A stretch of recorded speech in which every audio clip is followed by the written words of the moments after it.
com a palavra da verdade, nós as primícias do seu gesto criador.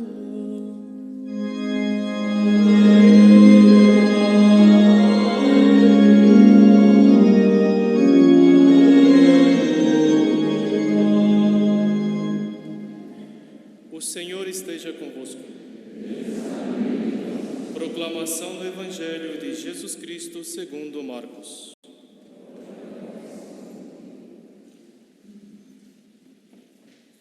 Naquele tempo, os fariseus e alguns mestres da lei vieram de Jerusalém e se reuniram em torno de Jesus. Eles viam que alguns dos seus discípulos comiam o pão com as mãos impuras, isto é, sem as terem lavado. Com efeito, os fariseus e todos os judeus só comem depois de lavar bem as mãos, seguindo a tradição recebida dos antigos. Ao voltar da praça, eles não comem sem tomar banho.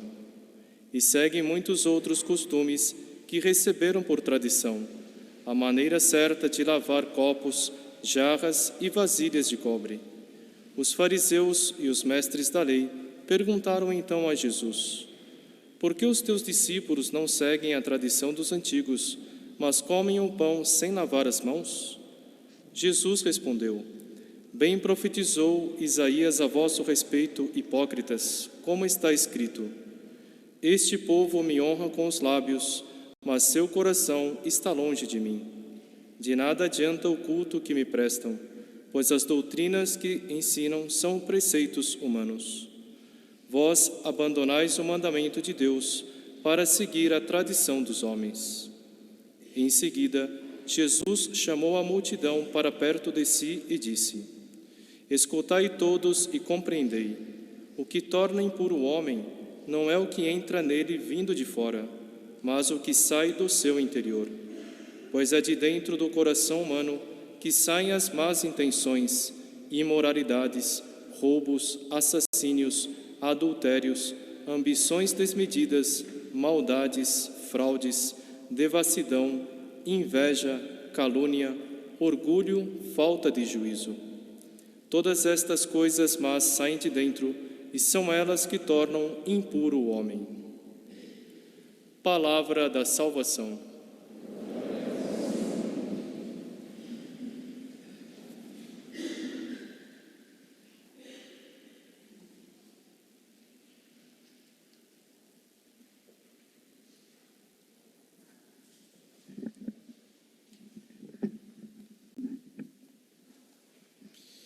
Ave Maria, cheia de graça, o Senhor é convosco, bendita sois vós entre as mulheres, e bendito é o fruto do vosso ventre, Jesus.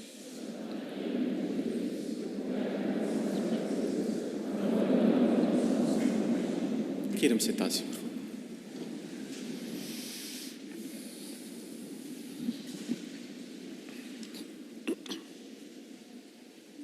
Nós cantamos na aclamação: Deus nosso Pai, no seu imenso amor, foi quem gerou-nos com a palavra da verdade. É verdade, Deus é nosso Pai também. Ele não é apenas o Pai do Verbo de Jesus Cristo, mas Ele é nosso Pai, porque Ele nos gerou. Gerou como? Pela palavra da verdade. Mandando nosso Jesus Cristo a nós, Ele nos mandou pelo batismo, a graça. Quando nós fomos batizados,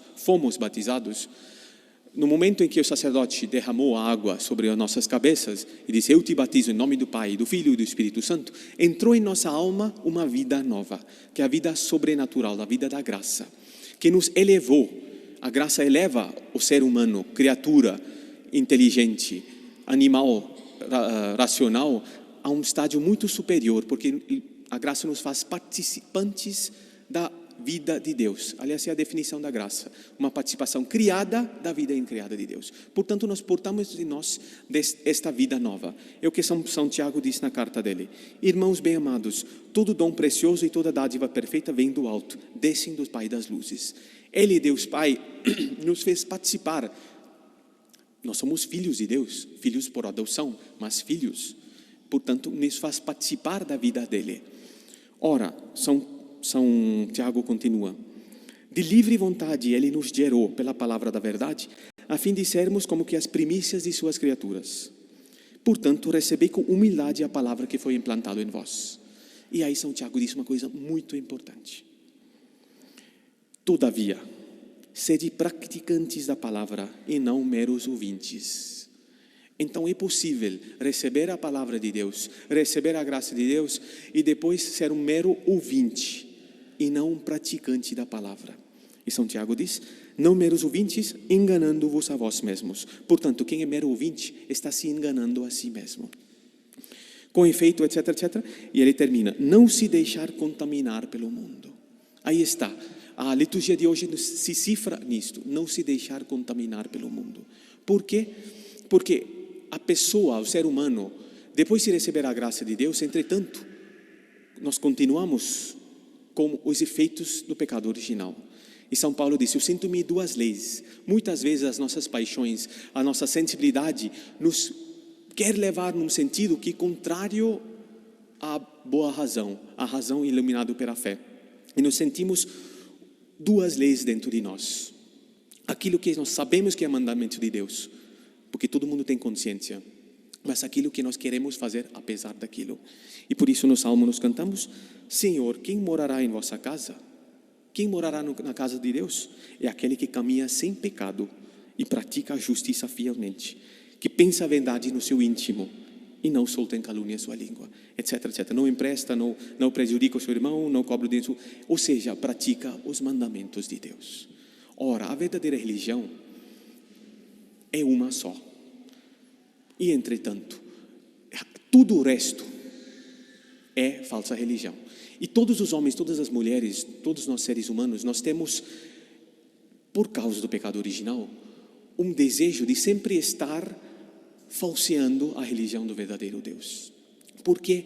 Porque como ela nos obriga a nos frear, e é justamente nisso que consiste a prova, é seguir a lei de Deus apesar das minhas apetências, porque isso custa, a pessoa prefere viver soltando os instintos, soltando as paixões, etc, etc, etc. E um poderoso apoio para isso é o mundo. Por isso São Tiago diz, não se deixar contaminar pelo mundo. Porque como o ser humano é um só, é como uma pedra, um monolito, ninguém erra de um lado e continua pensando o que é a verdade do outro lado. Nós gostaríamos de fazer isto, fazer uma ponte entre a verdade e o erro, mas é impossível. Não é possível viver pensando naquilo que é verdade e depois fazendo o contrário. A pessoa não consegue. Mais tempo, menos tempo, ela vai deturpar o próprio pensamento para colocar aquele pensamento em ordem com a vida que leva. E para fazer isto, como a pessoa se sente insegura, porque a consciência vai aguilhoar a ela, a pessoa tem que se apoiar numa coisa poderosa, que é a opinião dos outros. O instinto de sociabilidade, como o qual Deus nos criou, para nos relacionar com Ele, faz com que, quando é mal concebida, quando é mal utilizada, a pessoa se baseia na opinião dos outros, ainda que seja contrária à lei de Deus. Então, a pessoa vai seguindo costumes, porque todos os outros fazem. Como todo mundo faz, está bom. Eu nem coloco o problema se está bom ou não. Todo mundo faz, logo é bom. É o que acontece com os israelitas. E por isso, a primeira leitura de hoje, o que acontece com o povo judaico, é uma parábola, é um símbolo daquilo que acontece conosco. Eles, judeus, estão entrando na terra prometida. Viram milagres, viram o mar vermelho fechar-se sobre os inimigos de Deus. Andaram pelo deserto, andaram 40 anos alimentando-se de maná. Comida milagrosa, prefigura da Eucaristia.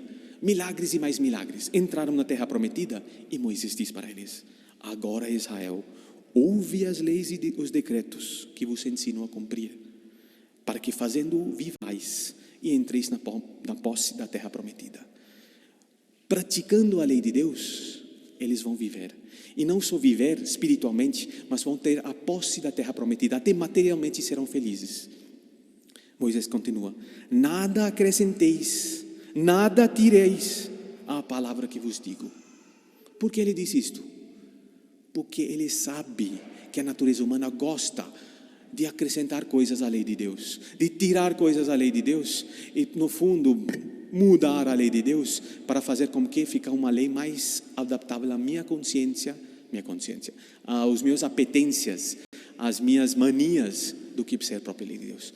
É o que fizeram os fariseus. Apesar desta advertência de Moisés, quando o próprio Deus veio, o Deus feito homem, ele andou sobre a nossa terra. Quando Jesus andou na Galileia, a vida de religião não existia mais em Israel, pelo menos entre os chefes. Os fariseus tinham falseado a lei de Deus. Eles, para proteger a lei de Deus, entre aspas, para praticar melhor a lei de Deus, eles cercaram a lei com práticas até boas, mas por onde depois eles deram mais atenção a estas coisas secundárias e esqueceram a lei de Deus. Se nós pegamos o capítulo 23 de São Mateus, se nós continuamos a ler este capítulo 7 de São Marcos, nosso Jesus Cristo critica a eles duramente e com exemplos. Ele chama eles de ladrões, ele diz que eles juram por isto, ele diz que eles não cuidam dos deveres enquanto filhos, com juramentos falsos, etc, etc, etc. Nosso Jesus Cristo inclusive dá exemplos. Por quê? Porque eles ergueram, como está aqui no Evangelho: vós abandonais o mandamento de Deus para seguir a tradição dos homens. Eles abandonaram a lei de Deus e levantaram uns tantos costumes humanos para substituir a lei de Deus. Isto é conformar-se ao mundo segundo São Tiago. E isto pode acontecer conosco. Porque veja bem, lavar os pratos e tal, será que não fossem lavar os pratos? Sobretudo naquele mundo campestre, nômade, etc. Era necessário lavar os pratos. Era necessário esses costumes. Só que eles supervalorizaram esses costumes e deixaram de lado os 10 mandamentos, que é a lei de Deus. E olha que a lei de Deus não é uma coisa impossível, não é uma coisa extrínseca que é imposto a nós. Não. Ela reflete o próprio ser de Deus. Ela faz parte, os 10 mandamentos refletem a lei eterna, que é o próprio Deus. Ela faz parte da nossa natureza. Ela reflete a lei natural que está no coração do homem. Um exemplo: não matarás. Cada um de nós, nenhum de nós quer ser morto por um outro. Agora, se eu não quero ser morto, eu devo admitir que qualquer um dos homens e das mulheres também não quer ser morto. Logo, ninguém pode matar a ninguém. Não matarás. Os 10 mandamentos são segundo a nossa natureza. Deus não nos deu uma coisa impossível.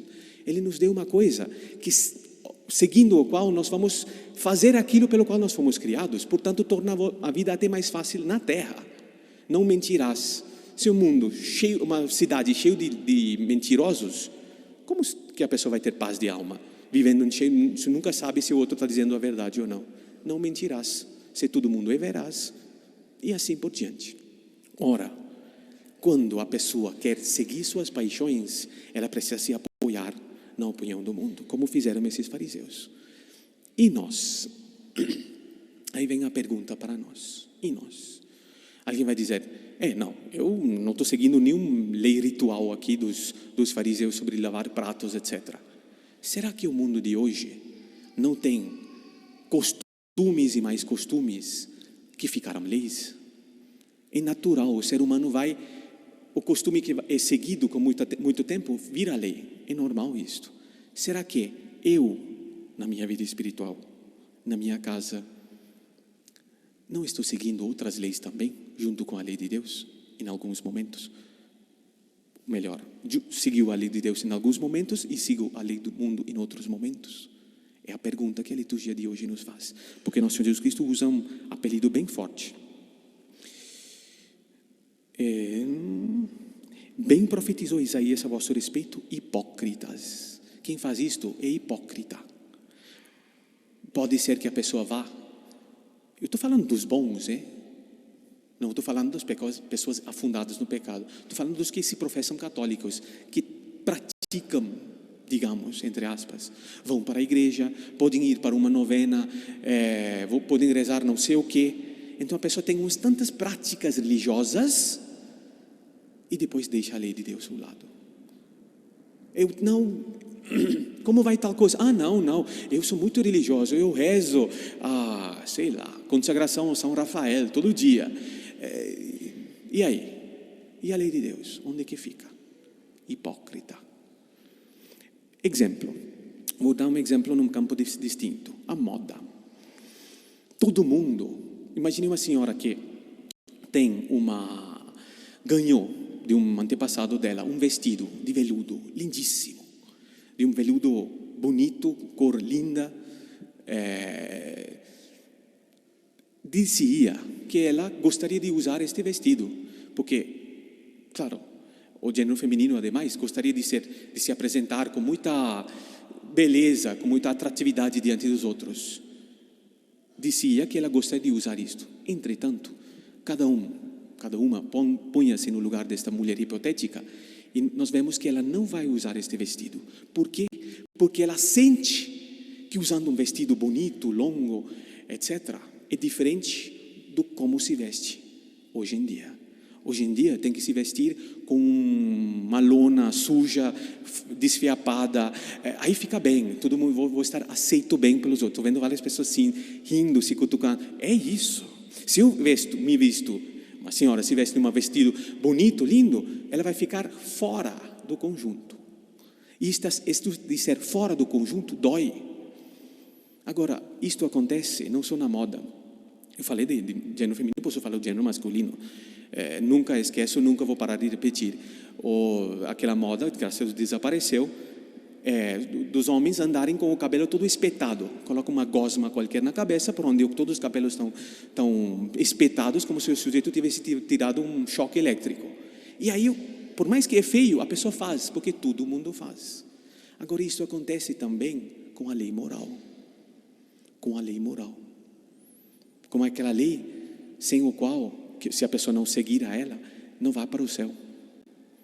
Então eu vou para a igreja, eu rezo em tantos pontos, e depois, aqui, lá, acolá, porque eu sinto que na minha família, que na minha empresa, que no meu colégio, seguindo a lei de Deus, defendendo tal opinião, defendendo que tal coisa é certo, tal outra coisa é errada, tal coisa é a fé, a tal outra coisa não é, eu sinto que isso vai cair mal, então eu me faço um com os outros e eu deixo a lei de Deus ao lado. Hipócrita. A liturgia de hoje nos convida a sermos diferentes, a sermos o contrário, a sermos íntegros, a seguir a lei de Deus sempre. E se o mundo inteiro vai estar contra mim, tudo bem, eu sou de Deus do mesmo jeito.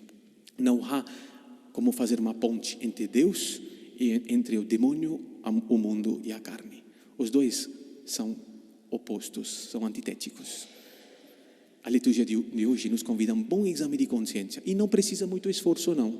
A graça já vai nos falando na alma, tal ponto, tal outro ponto, tal coisa, em que eu sou um com o mundo, eu sou um com aquilo que a mídia mostra, eu sou um com isto, com aquilo, que até eu, 20 anos atrás, acharia um horror, mas hoje em dia não, como todo mundo faz, eu acho normal.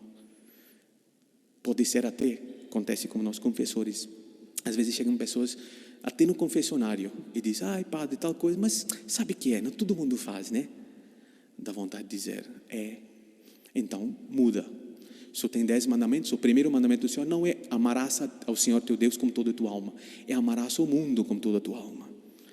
Então quando o Senhor, a senhora morre, espera o prêmio do mundo, de Deus não, porque seu primeiro mandamento é diferente, está seguindo ao mundo, não a Deus.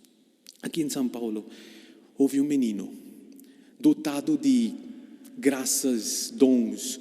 Ele tinha a graça de ver as almas, tinha o dom de discernimento de espíritos. E ele, quando ele saiu do ambiente familiar, cheio de graças, a mãe dele, ultra virtuosa, quando ele saiu do ambiente familiar e entrou no Colégio São Luís, que ela até existe hoje em dia na Paulista, ele, pelo discernimento de espíritos, ele notou nas almas dos outros meninos, notou que o mundo inteiro estava indo numa direção oposta. Ele que amava a pureza, notava que a impureza estava começando a galopar. Imagine 100 anos depois onde nós estamos. Ele que amava a hierarquia, percebeu que o mundo inteiro estava despencando pelo igualitarismo. Ele que amava tudo que é nobre, cerimonioso, tudo que é reflexo de Deus, notou que a vulgaridade, a sujeira, enfim, tudo que era o oposto de Deus, estava sendo apresentado como moderno. Simplificamos tudo, deixamos tudo que é belo da civilização cristã por trás. E ele percebeu, ele que era de uma família boa de São Paulo, tinha muitos dons naturais, era um bom orador, inteligente, tinha tios que um era governador do estado, outro não sei o que, etc. Ele percebeu, se eu vou como os outros, eu vou ganhar fama, vou fazer carreira, até brilhante carreira. Se eu não vou com os outros, eu vou estar isolado. Não só, vou estar perseguido, caluniado. E a vida inteira, ele estava com 11 anos. E a vida inteira, vou estar posto de lado, caluniado, traído. Tá bem, ele diz, se vão me cercar com um muro de isolamento, eu vou gritar mais alto do que este muro. Porque eu sou de Deus, eu não vou seguir os outros só para vantagens na terra. Consequência, o que nós temos aqui. 100 anos depois daquela decisão dele, o mundo está onde está. Tudo aquele futuro promissor que a modernidade falsa, não a modernidade verdadeira, a modernidade falsa prometia, tudo isto está despencando. O pecado por todas as partes, a ruína por todas as partes. E, entretanto, aquele menino que foi fiel mesmo, que foi traído por causa disso, perseguido, isolado, caluniado, dele nasceu os arautos do Evangelho.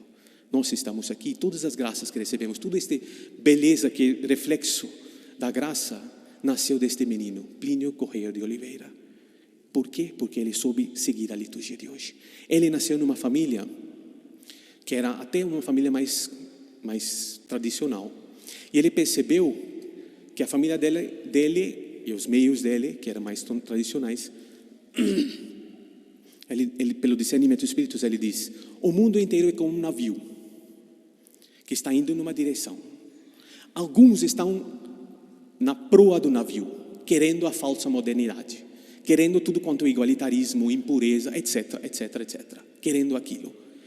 Parecia que todos os ventos do progresso e do sucesso sopravam nas velas dessas pessoas. Eles que estavam na proa.